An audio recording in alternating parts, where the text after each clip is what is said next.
This is my wrap-up of the Southwest Audio Fest 2024 inaugural audio show in Dallas, Texas.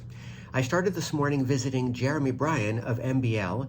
Jeremy had a smaller MBL system with him this year with Noble amps, and I liked it very much. It had a delicacy that I might feel like I don't hear sometimes from the 101E Mark IIs. So this was a much more modest system that Jeremy brought, and I really enjoyed it. Overall, to recap some of my favorite rooms, Ken Songer with Traphomatic amplification and Lampezator DAC.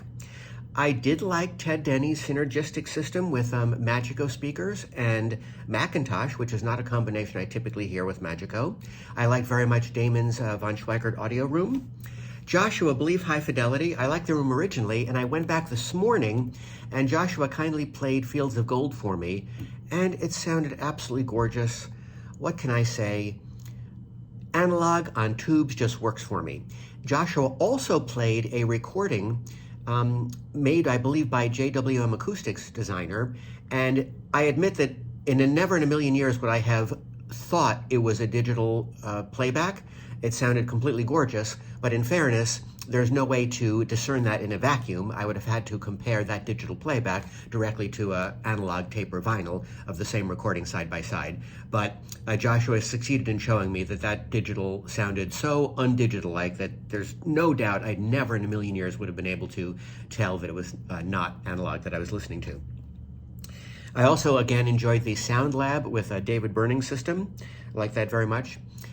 Overall, I think the show is a success. I feel like it had a very pleasantly happy vibe to it. It's possible that I just like being in the South, so maybe I'm just making that up. But it just seemed like people were happy and happy to be here and grateful for a new show in Dallas. I felt like it had a very happy vibe to it, very pleasant. Overall, this was very much a social event for me, candidly, more than an audio event. I got to see my dear friend Keith Rochelle, who used to be 28 minutes for me in Encino and now lives in Dallas. So it was wonderful to go tour the show with him.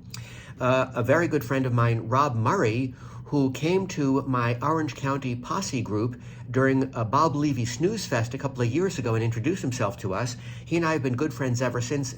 He lives in West Hollywood. Unfortunately, he moved a year ago to Austin, so I got to hang out with him.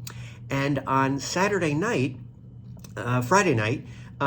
he hosted with a bunch of friends of his from Austin, a dinner at Monarch Restaurant, which is wonderful. I got to meet his Austin friend, Scott Oliver. I got to meet in person our own Billy GXX, that has that incredibly elaborate Arri Surratt system with the Arri Surratt horns and David Carmelli's turntable. It was fun to hang out and meet Billy in person for the first time.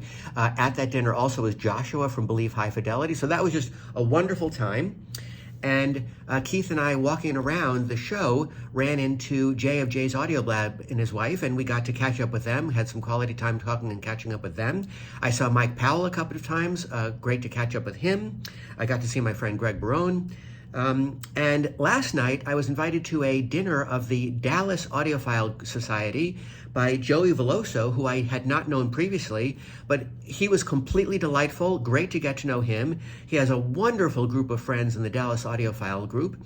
So it was really a wonderful social event for me. It's so great to see Rob again and Keith and meet new friends and meet Joey and see Joshua and meet Rob's friends from Austin and Billy in person. I've spoken with him on the phone several times in the past over the years. So it was really just a wonderful weekend for me. I highly recommend this show. I think hopefully it will be considered by the exhibitors to be successful, which is a critical thing for Gary and Lou. And I had a wonderful time. Thanks for listening.